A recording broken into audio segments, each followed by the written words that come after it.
아일랜드의 문학가 오스카 와일드가 쓴 짧은 우화가 있습니다. 먼저 예수님께서 거리를 걸어가시다가 한 주정꾼 젊은이를 만났습니다. 이 주정꾼 젊은이는 거의 폐인이 다 되어 있는 상태였습니다. 예수님께서 이 젊은이에게 가서 물어보셨죠. 젊은이, 왜 이렇게 살아가는 거요? 이렇게 묻자 주정꾼이 이렇게 대답했습니다. 예수님, 저는 제가 절름발이었을 때 주님께서 저를 일으켜 세워주시지 않았습니까? 하지만 걸을 수 있다 해도 무엇을 먹고 살라는 말입니까?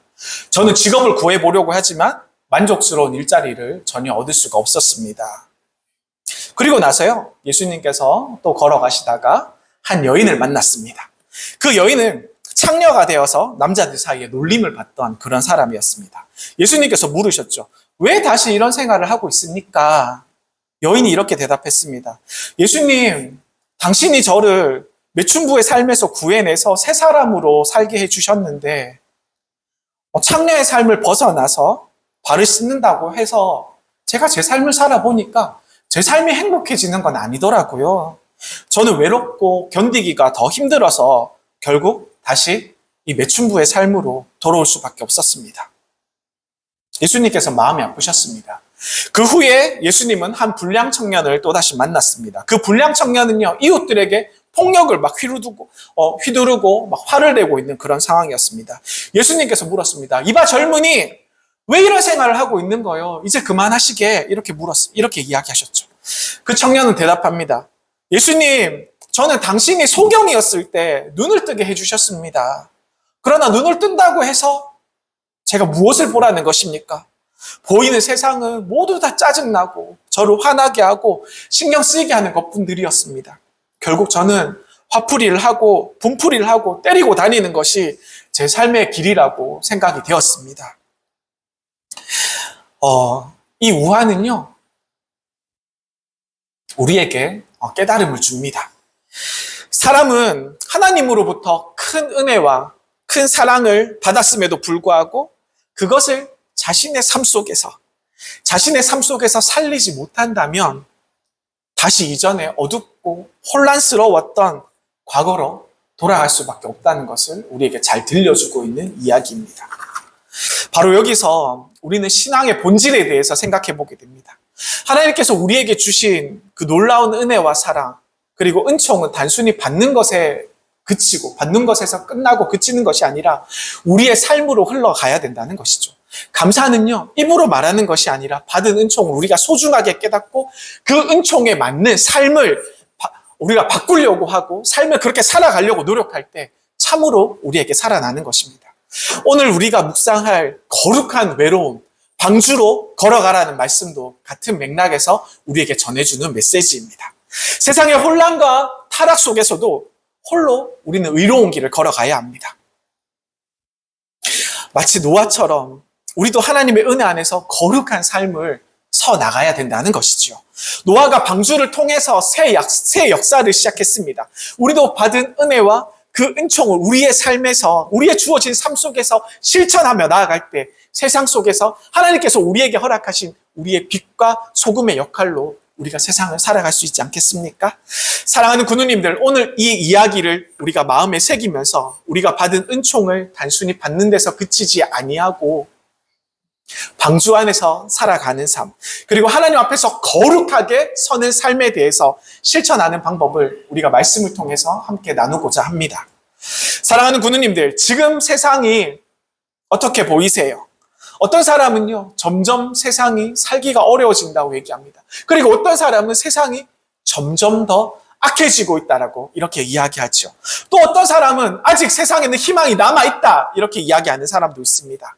스위스의 작가이자 시인이었고 화가였던 헤르만 헤세는 이렇게 얘기했습니다. 세상은 언제나 어둠 속에 있더라도 빛을 찾는 한 사람은 그 어둠을 밝히는 법입니다. 엘리야 시대를 한번 생각해 보십시오. 엘리야는 세상을 보면서 하나님께 외쳤습니다. 하나님, 이제 의로운 사람은 아무도 남지 않았습니다. 저 혼자뿐입니다. 저 혼자 살아남아 있습니다. 이렇게 외쳤던 것이죠. 그때 시대는 어떻습니까? 바알과 아세라를 섬기면서 사람들이 다 하나님을 떠났던 그런 시대였지 않습니까? 하나님께 마음을 돌리지 않았던 그 시대를 이 엘리야는 살아가고 있었습니다. 그러나 하나님께서는 다르게 보셨죠. 미국의 흑인 민권 운동가, 이런 운동을 이끌었던 마르틴 루터 킹 주니어 목사는 이렇게 얘기합니다. 한 사람의 정의로운 행동이 세상을 바꿉니다. 하나님께서 보시는 의인은 단 한 사람일지라도 그 사람과 하나님께서는 늘 함께 하신다는 것을 우리는 기억하면 좋겠습니다. 노아가 바로 그 당대의, 그 시대의 그 한 사람이었던 것입니다. 세상이 타락했어도 하나님은 노아와 언약을 세우시길 원하셨고, 그리고 그 한 사람을 통해서 이 세상의 구원의 길을 열어주셨던 것입니다. 로널드 레이건 미국의 전 대통령이 1986년 2월 4일 미국 의회 합동회의 연설에서 이렇게 얘기합니다. 인간의 역사는 거대한 소수의 용기 있는 선택으로 만들어집니다. 오늘 본문이요, 우리에게 보여주는 말씀도 이와 같은 것입니다. 하나님의 뜻은 소수를 통하여서, 소수의 사람을 통해서 이루어진다는 것이죠. 소수의 의인을 통해서 하나님께서 만들어 가신다는 것입니다. 우리도 노아처럼 세상의 흐름 속에서 홀로 서더라도, 우리 혼자만 살아 있을지라도 하나님과의 언약을 붙들며 나아가시기를 간절히 축원드립니다. 사랑하는 구누님들, 로마서 3장 10절에 이런 말씀이 있습니다.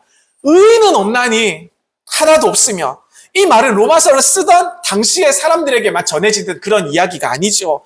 인류가 창조된 이래로 예수님께서 오시기 이전까지 모든 사람들에게 적용되는 그런 말씀입니다. 예수님께서 오시기 직전 하나님은 인류를요, 이 노아 시대와 마찬가지로 심판하시려는 큰 계획을 가지고 계셨습니다. 그러나 하나님은 단 한 사람의 의인을 보셨는데, 그 의인은 하나님께서 보내신 하나님의 아들, 바로 예수 그리스도를 보셨던 것입니다. 하나님은 의인 예수와 언약을 맺기를 원하셨어요. 만약에 예수가 십자가에 못 박혀 인류의 죄를 대신해서 피를 흘린다면 그를 믿는 모든 사람들의 죄를 내가 다 용서하겠다. 그리고 만약 예수가 십자가에서 죽었다가 3일 만에 부활을 한다면 그 부활을 믿는 모든 사람들에게 이 부활의 기쁨을 나눠주겠다. 그 사람들도 부활하게끔 도와주겠다. 부활을 시키겠다. 이런 언약을 인류와 함께 구원을 통해서, 예수님의 구원을 통해서 함께 말씀하신 것이죠. 우리 모두가 부활의 은총을 받은 사람들입니다. 노아의 시대에는요, 의인이 단 한 사람뿐이었습니다. 오늘 본문에도 한 사람의 의인 노아에 대해서 이야기하고 있지요. 하나님께서는 그 노아를 찾아가셔서 언약을 맺었습니다. 언약의 내용은 이러합니다. 너와 내 가족을 방주로 인도하여 생명을 구원하겠다. 여기서 말하는 가족은 노아의 혈육만 이야기하는 것이 아니에요. 노아의 가정 안에는 예수 그리스도도 포함되어 있습니다.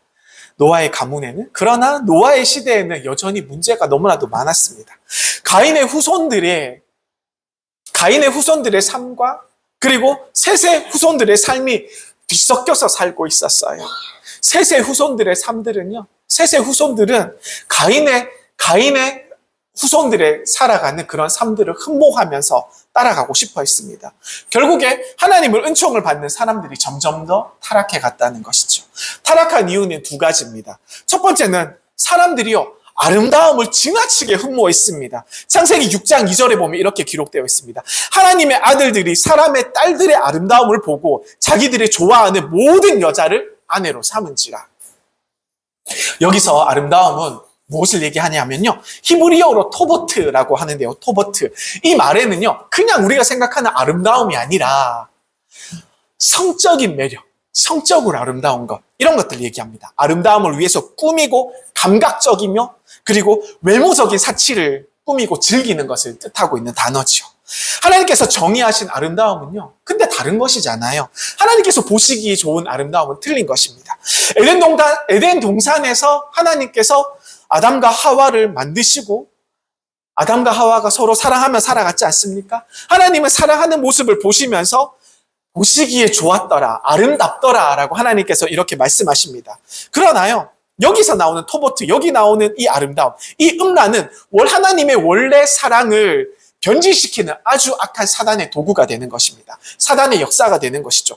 여러 사람들과 성생활하는 그런 사람들은 진정한 사랑을 할 수가 없습니다. 또한 진정한 사람이 무엇인지 깨달을 수가 절대 없어요. 잃어버릴 수밖에 없는 그런 존재가 되는 것이죠. 그리고 이런 사람들은 마지막에 이러한 사랑이 진짜 사랑인 줄 알고 착각하게 됩니다. 영원의 사랑, 하나님의 사랑을 받지 못하고 그 사랑을 이웃에게 전해야 되는데 그 사랑을 알지 못하니까 자기 안에서 이 사랑이 없어지고 마는 것이죠. 그렇게 그 사람의 영성은 파괴되는 것입니다. 그래서 가인의 후손들은요, 감각적이고 자극적인 이 성적인 사랑을 통해서 이 모든 것들이 사랑으로 착각하고 살아갔던 것입니다. 그 문화가 근데 세세 후손들까지 이렇게 침투하면서 섞여들기 시작했던 것이죠. 이러한 모습을 보시면서 결국 하나님께서는 심판하시기로 결심을 하셨던 것입니다. 왜 하나님은요, 심판하실 수밖에 없었을까요? 그 이유는 바로 의인에게 있습니다. 바로 의인을 위해서 심판을 하셨던 것이죠.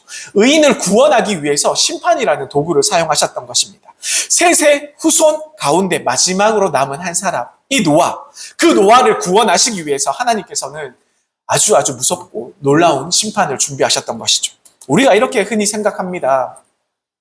하나님께서는 죄인들을 멸망시키기 위해서 심판하셔, 이렇게 생각하시는데 이것은 다른 말씀이에요. 우리가 잘못 생각하는 것입니다. 성경은 다르게 말씀하십니다. 하나님은 의인을 구원하시기 위해 심판하십니다. 하나님은 의인을 통해서 세상을 새롭게 만드시기 원하고 그 의인을 방주로 불러 들이십니다. 그리고 방주에 들어온 그 의인들을 위하여서 새 역사를 그들을 통해서 시작하게 되는 것이죠. 하나님은 정결하고 성결한 새로운 시대에 살아갈 새로운 한 의인을 세우십니다. 이미 영이 죽어서 하나님의 영이 떠난 육체의 존재들, 그리고 셋의 후손들까지 부패시키는 죄악의 요소들, 하나님은 그것들을 모두 다 제거하셨던 것이죠. 그리고 신령한 하나님의 사람, 거룩한 하나님의 사람, 성결했던 하나님의 사람 노아를 구원하셨습니다. 그리고 그 일을 위해서 하나님은 홍수라는 아주 무서운 심판을 준비하셨던 것입니다. 베드로전서 2장 9절에는 이렇게 말씀하십니다.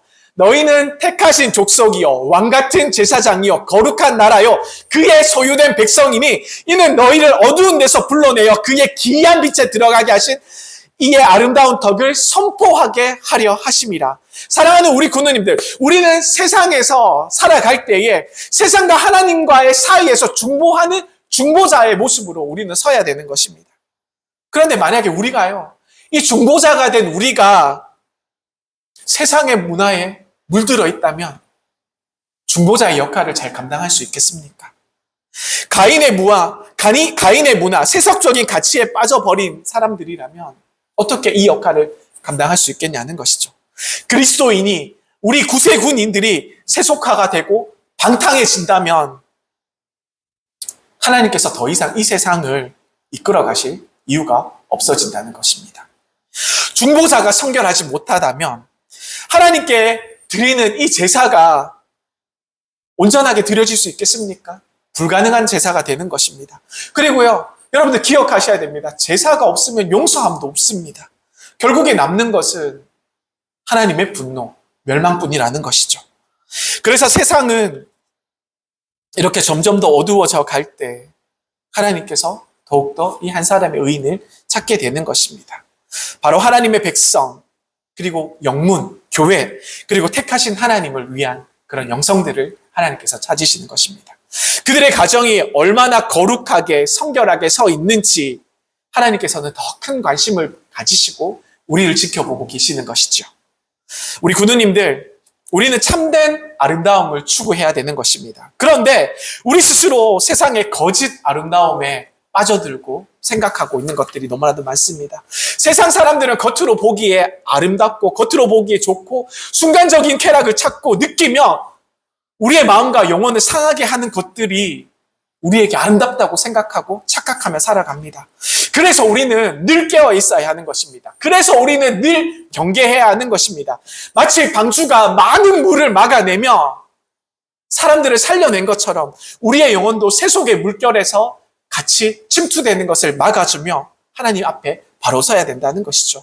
하나님께서 오늘 우리가 그 일을 하시기를 간절히 소망하는 것입니다.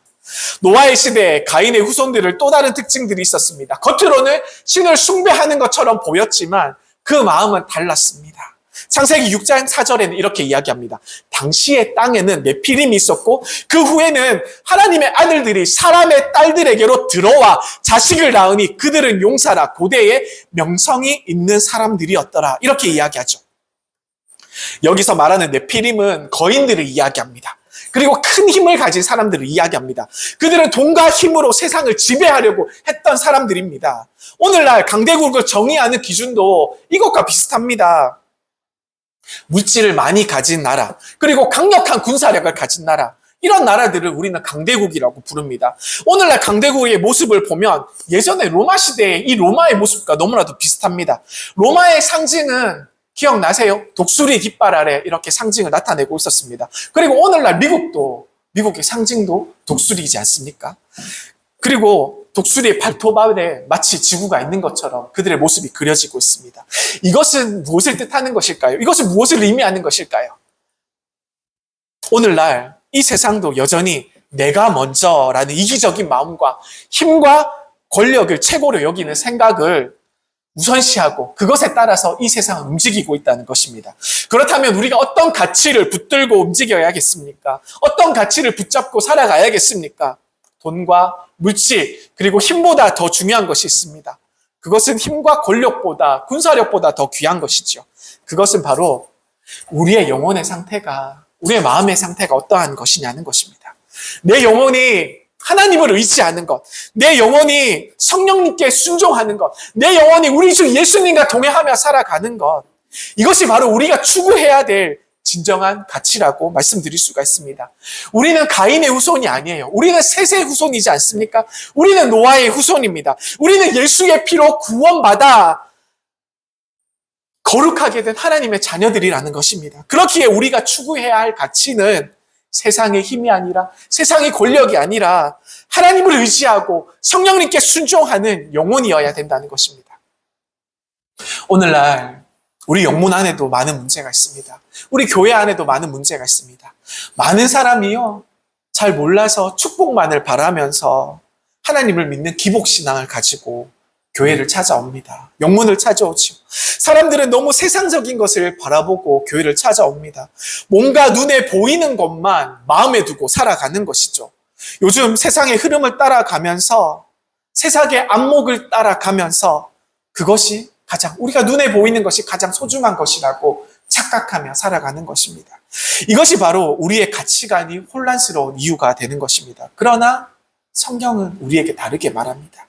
성경은 우리에게 늘 영적인 삶을 추구하고 살아가라고 우리에게 말씀하고 있죠. 그 길을 가면요, 그 길을 가면 외로울 수밖에 없어요. 그 길은 너무나도 고독하고 외로운 길입니다.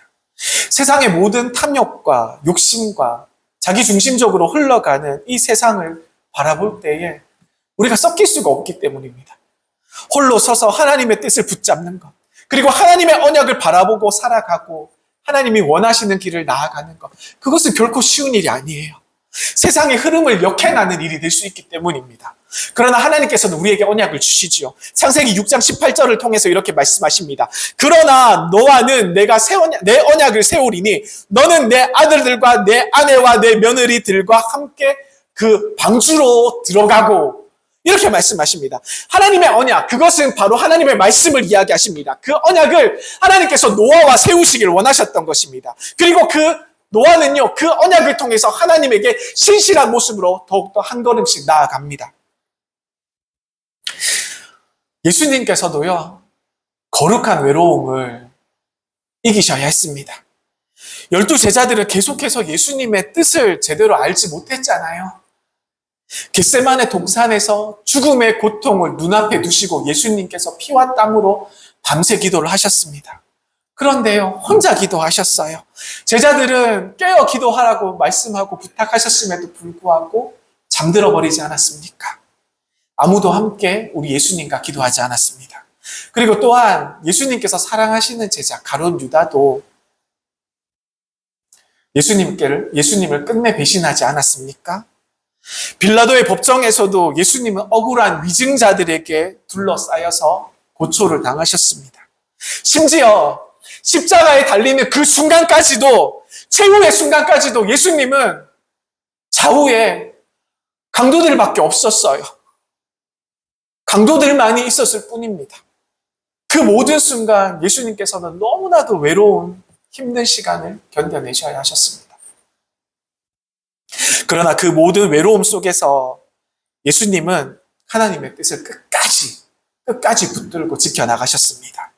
그분의 의로운 외로움은요, 우리에게 순종과 신뢰의 본을 보여주셨습니다. 사랑하는 우리 구세군 문경영문의 우리 군우님들, 그리스도인들은요, 그리고 우리 성도들은요, 그리고 우리 구세군인들은 이 거룩한 외로움을 감당해야 될 줄 믿습니다.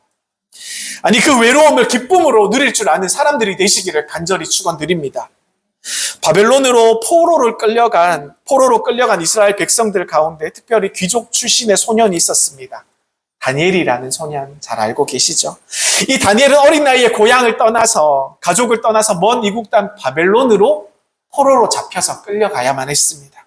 어린 다니엘에게 참으로 외롭고 막막하고 힘들었던 그런 고통의 시간이었습니다. 익숙한 언어도 아니었습니다. 익숙한 얼굴도 아니었습니다. 그렇게 사랑하던 하나님을 예배하던 익숙한 예배하는 성전도 그곳에는 없었던 곳이었습니다. 그렇지만요, 이 다니엘은 하나님을 잊지 않았습니다. 하나님을 붙잡았습니다. 기도와 믿음으로 더욱더 하나님께 나아갔습니다. 시간이 흐르면서 이 다니엘은 더 큰 시험을 맞이하고 더 큰 어려움과 더 큰 환난에 빠지게 됩니다.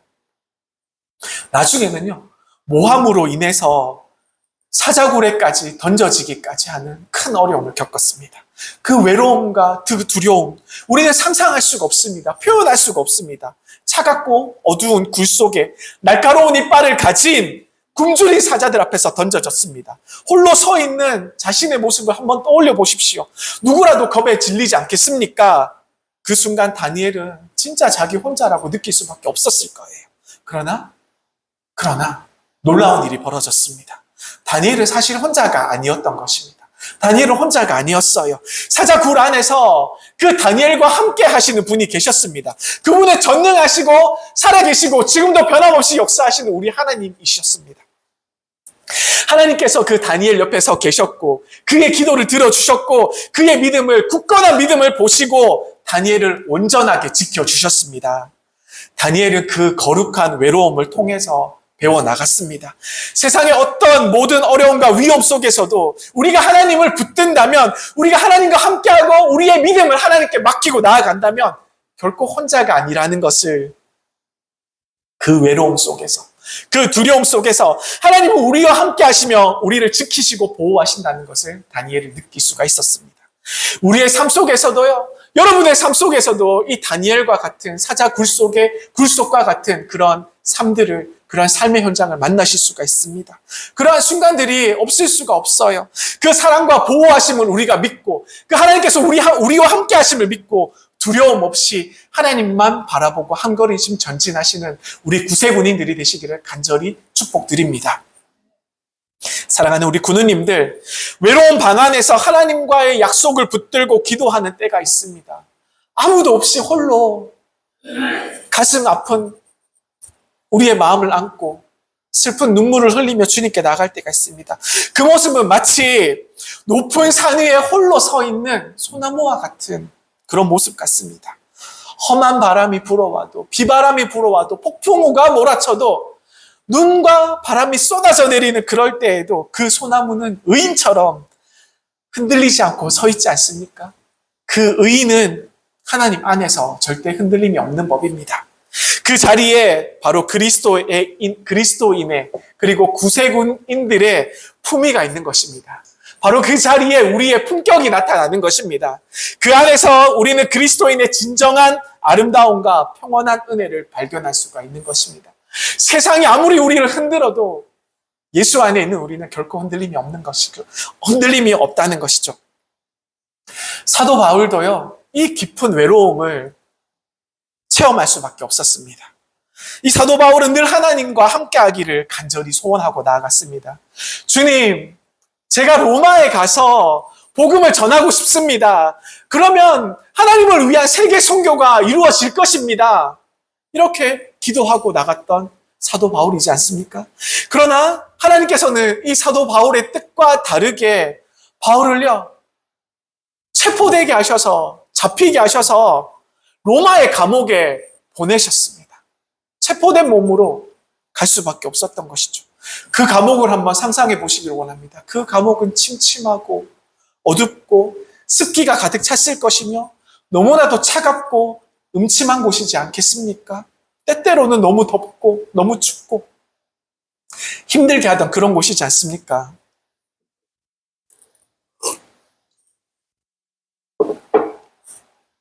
홀로 갇힌 바울은 마음속으로 생각했을 것입니다. 주님, 저는 로마 시내를 걸으면서 사람들을 만나서 복음을 전하고 싶은데, 그런데 어찌하여 이렇게 캄캄하고 이렇게 습기가 차고 어둡고 이렇게 힘들게 하는 감옥에서 저를 이렇게 내버려 두셨습니까? 저는 세계 선교를 이루고 싶습니다. 아마 이렇게 생각했을지도 몰라요. 그러나 그 순간에도 우리 하나님께서는 이 사도 바울을 결코 혼자 두시지 않으셨습니다. 바울이 갇힌 감옥 안에서는요, 놀라운 일들이 일어나고 있었습니다. 그 감옥 안에서는 당시에 가장 뛰어난 군사들이 간수로 배치되어 있었어요. 하나님께서 바로 그곳에서 일하실 계획을 가지고 있었던 것이죠. 바울은 감옥에서 훌륭한 간수들에게 복음을 전할 수 있었습니다. 그리고 같이 갇혔던 자들에게도 복음을 전했겠지요. 그들에게 세례를 베풀어 주면서 하나님의 놀라운 은혜를 나누어 주고 하나님의 사랑을 증거하는 그런 일들을 했습니다. 그리고 놀라운 일들이 나중에는 일어났습니다. 이 간수들이요, 나중에 로마 곳곳으로 퍼져나가서 로마 곳곳으로, 이 로마가 거대하지 않았습니까? 그 당시 세상 모든 곳으로 퍼져나가서 파견되어서 하나님의 일을 했다는 것입니다. 이 간수들은 왜냐하면 너무나도 훌륭하고 능력 있던 장교들이었기 때문입니다. 그들이 가는 곳들마다 모두 중요한 곳이었고 그곳에서 하나님의 복음이 힘차게 증거가 될 수 있었습니다. 그리고 로마의 군인들이 믿는 그 하나님들을 사람들이 믿고 싶지 않았겠습니까? 하나님께서는 바울의 순종을 통해서 바울이 직접 나가지 않아도 예수 그리스도의 복음이 세상 끝까지 전파하게 하시는 놀라운 일들을 이 어둑침침한 감옥 속에서 행하셨던 것이죠. 결국 캄캄한 감옥 안에서 시작된 작은 믿음과 그 작은 순종이 세계 복음화라는 거대한 역사가 되어서, 사역이 되어서 이루어지고 나타냈던 것입니다. 바울은 그 사실을 깨닫고 깊은 감격과 감사로 그 감옥 안에서 하나님을 찬양할 수밖에 없었습니다. 우리의 삶들도 마찬가지입니다. 때로는 우리가 어둡고 외롭고 침침한 곳에, 힘든 곳에 우리가 서 있을 수 있습니다. 홀로 시험당하고 아무도 우리를 잘 알아주지 않는, 이해할 수 없는 그런 좌절하는 곳에서 우리가 홀로 남아있을 수 있습니다. 하지만 하나님께서는 결코 우리를 혼자 두시지 않으신다는 것을 우리 사랑하는 여러분들 기억하시기를 소망합니다. 보이지 않는 곳에서 우리가 깨닫지 않는 방식으로 하나님께서는 늘 역사하시며 우리의 작은 순종과 우리의 믿음을 통해서 놀라운 일들을 이루십니다. 사도 바울처럼 우리가 눈앞에서 어려움과 외로움을 믿음으로 견뎌내고 하나님의 뜻에 순종하며 나아가시기를 원합니다. 하나님은 우리를 통해서 반드시 역사하실 것입니다. 세상을 향한 놀라운 은혜와 사랑의 역사를 우리 사랑하는 군우님들을 통해서 이루어 나가실 것입니다. 사랑하는 문경영문의 우리 군우님들, 의로운 사람은요, 하나님 편에선 의로운 사람들은 홀로 설 수밖에 없습니다. 늘 외로울 수밖에 없어요. 그 사람은 언제나 하나님의 변함없는 신실한 언약을 바라보기 때문입니다. 그리고 그 언약을 바라보며 그 믿음의 길을 항상 홀로 꿋꿋이 걸어가기 때문입니다. 그것이 바로 방주로 들어가는 삶을 이야기하는 것입니다. 역사는 늘 용기 있는 소수의 사람의 행동으로 이루어진다고 말씀드리지 않았습니까? 하나님의 뜻은 소수의 의인을 통해서 만들어가고 이루어져 나가는 것입니다. 말씀대로 사는 사람들, 의롭게 사는 사람들, 거룩하게 사는 사람들, 성결하게 살기를 원하는 사람들, 그 사람들은요, 항상 외롭습니다. 너무너무 외롭습니다. 좌우를 둘러봐도 우리 예수님처럼 주변에 강도들밖에 없는 그런 순간이 늘 우리 주변에 찾아오게 되는 것이죠. 그래서 우리는 항상 외롭습니다. 그러나 우리가 가야 할 길은 분명합니다. 오직 방주를 향한 그 걸음, 그 길을 끝까지 믿음을 가지고 끝까지 걸어가시는 여러분들이 되시기를 간절히 축복드립니다. 사랑하는 우리 군우님들, 오늘 방주의 말씀을 다시 마음에 새기고 나아가기를 원합니다. 방주는요, 단순한 배가 아닙니다. 그냥 큰 배가 아니었습니다. 하나님과 함께하는 거룩한 삶을 살아가는 우리의 자신, 우리의 공동체를 뜻하는 것입니다. 우리의 공동체, 우리의 영문을 또 상징하기도 하죠. 세상은 늘 바쁘고 늘 정신없고 늘 시끄럽고 때때로는 우리의 정신없게 하면서 우리를 시험하고 나아갑니다. 유혹과 어려움들이 이 세상 안에서 끊어지질 않아요. 그럴 때마다 우리는 선택하기를 바랍니다. 우리가 방주 안으로 노아가 들어갔듯이 우리가 하나님 안으로 들어가시기를 간절히 소망드립니다.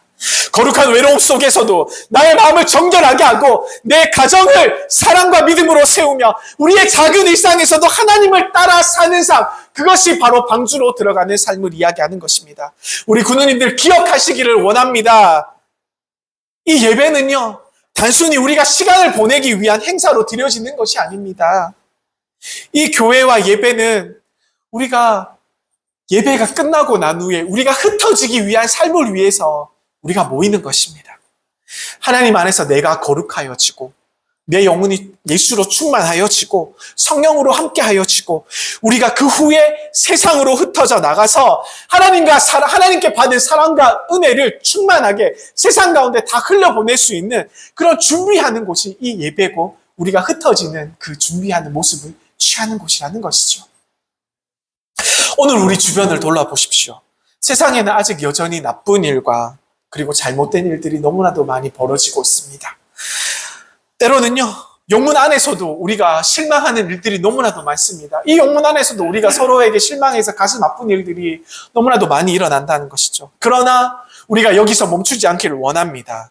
우리의 교회의 영성은, 우리의 영문의 영성은 결국 나 자신으로부터 시작하기 때문입니다. 다른 사람이 아니에요. 우리 자신, 나 자신에서부터 시작하기 때문입니다. 그렇기에 우리가 내 영성을 살피고 내 마음을 거룩하게 하고 성결하게 하고 작은 행동 하나하나 작은 결단으로 나아가면서 우리가 하나님의 사랑을 실천해야 되는 것입니다. 우리 군우님들, 하나님은 우리가 완벽하기를 원하지 않습니다. 하지만 우리가 매 순간마다 하나님을 선택하고 하나님과 함께 걸어가시기를 하나님께서 함께 걸어가시기를 원하시는 것입니다.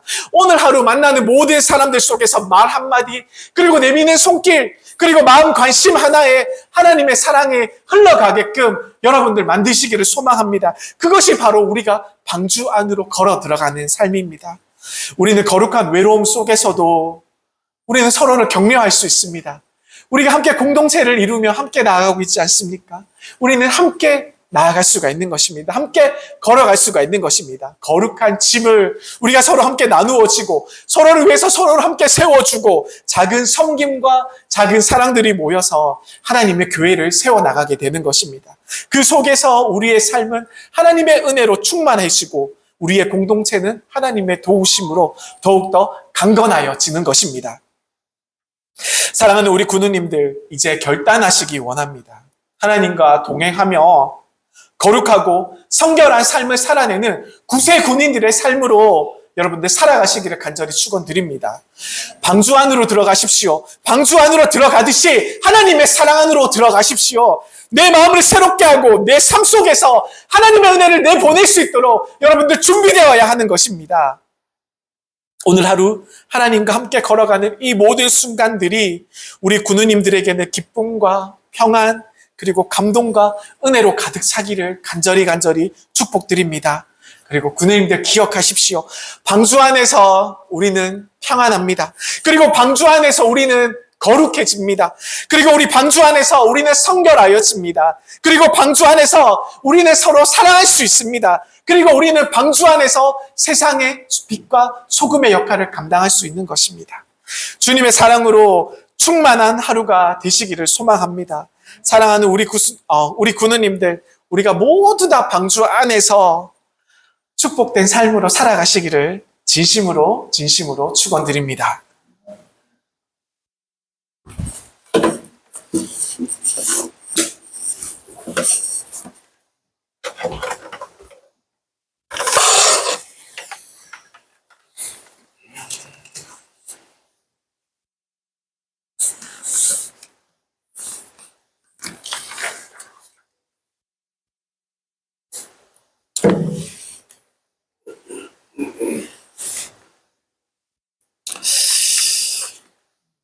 사랑하는 군우님들, 오늘 말씀을 통해서 우리가 기억하며 나아가기를 원합니다.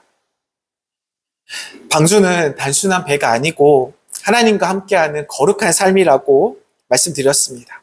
그리고 이 방주 안의 삶은 우리 자신이고 우리의 공동체고 우리의 영혼이 되는 것입니다. 우리의 가정이 되는 것입니다.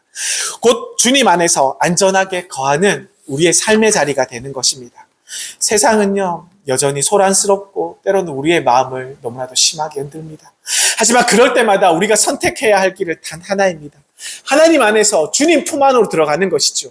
이 거룩한 외로움 속에서도 하나님은 우리와 함께 하십니다. 우리의 힘으로 부족하고 연약함이 많지만 하나님께서는 언제나 우리 안에 거하시며 우리에게 새 힘을 주시기를 원하십니다. 그래서 우리는 담대히 기도할 수 있습니다. 주님, 내 안에 오시옵소서. 주님, 나를 세워 주옵소서. 주님만이 내 영혼의 생명이 되십니다. 이제 우리가 우리의 마음을 고백하며 찬양을 드리겠습니다. 이 찬양이 단순한 노래가 아니라 오늘 우리가 드리는 기도가 되기를 원합니다. 우리가 기도가 되어 결단하며 주님 앞에 나아가는 귀중한 시간이 되기를 원합니다. 우리가 언제나 내 모습 너무나 부끄러워 주님 내 안에 우리가 찬양하며 가사를 잘 묵상하시면서 우리가 함께 찬양으로 하나님께 나아가시기를 소망합니다. 우리 함께 찬양하겠습니다.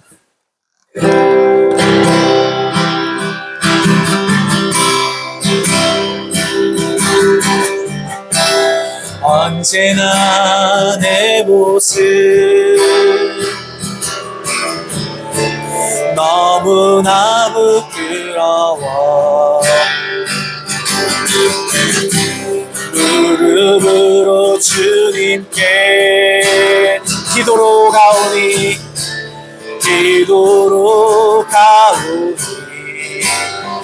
나 홀로 서 있는 죽은 내 영 깨우사 주님만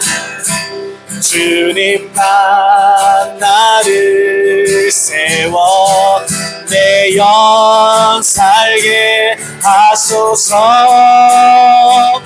주님 내 안에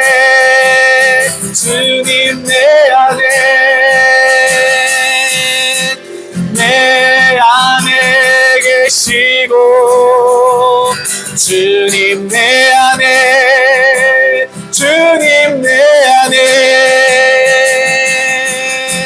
나를 세워주소서.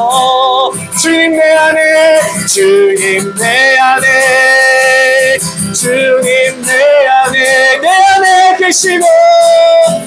내 안에 계시고 주님 내 안에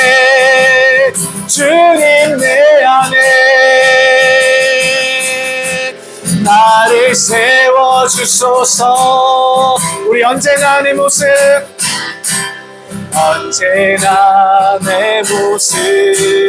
너무나 부끄러워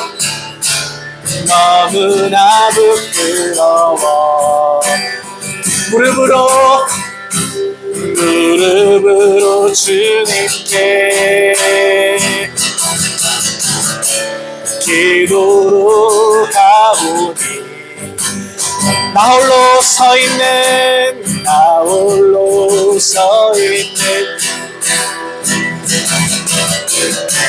죽은 내 영 깨우사 주님만 나를 세워 내 영 살게 하소서. 주님 내 안에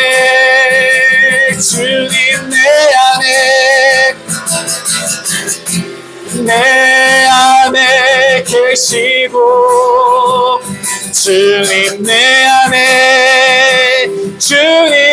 안에 나를 세워주소서. 주님 내 안에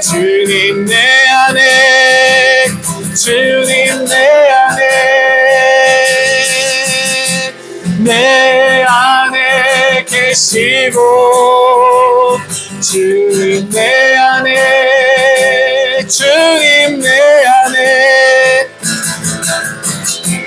나를 세워주소서.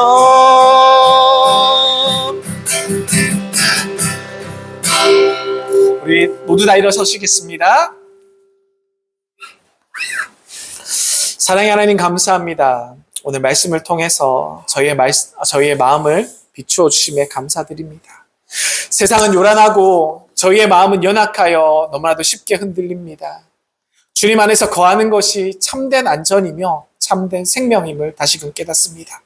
주님, 저희가 방주 밖이 아니라 방주 안으로 걸어 들어가는 삶을 살게 하여 주옵소서. 거룩한 외로움 속에서도 주님을 의지하며 내 마음을 정결하게 하고 내 가정을 믿음 위에 세우게 하여 주옵소서. 작은 일상 속에서도 하나님의 뜻을 따르고 우리의 말과 행동, 손길과 시선 속에서 주님의 사랑이 흘러갈 수 있도록 주여 도와주옵소서.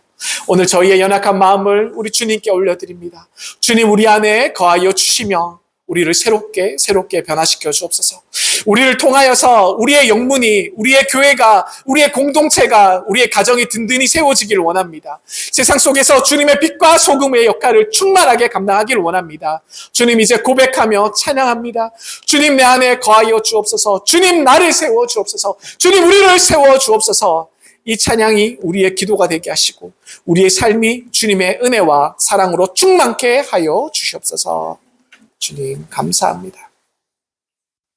이제는 우리를 방주로 부르시고 거룩한 외로움 속에서도 함께 걸어가시는 우리 주 예수 그리스도의 크신 은혜와 끝까지 우리를 품으시고 지켜주시는 하나님 아버지의 무한하신 사랑과 매 순간 방주 안으로 이끄시며 우리의 마음을 새롭게 하시는 성령님의 감화, 감동, 교통, 인도하심이 하나님의 뜻을 따라 함께 걸어가기를 결단하는 우리 모든 군우님들과 그 가정 위에, 그 건석들 위에, 그 생업 위에, 그 일터 위에, 그리고 앞으로 살아나갈 삶의 모든 자리 위에, 그리고 이 땅의 모든 교회 위에 이제로부터 영원토록 함께 하시기를 간절히 축원하옵나이다. 아멘.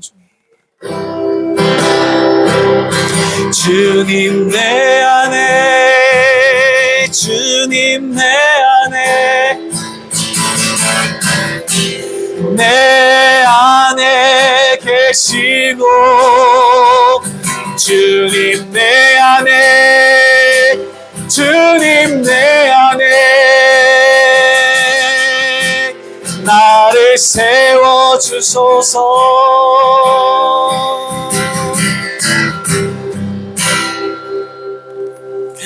아멘. 예배를 마치겠습니다. 감사합니다.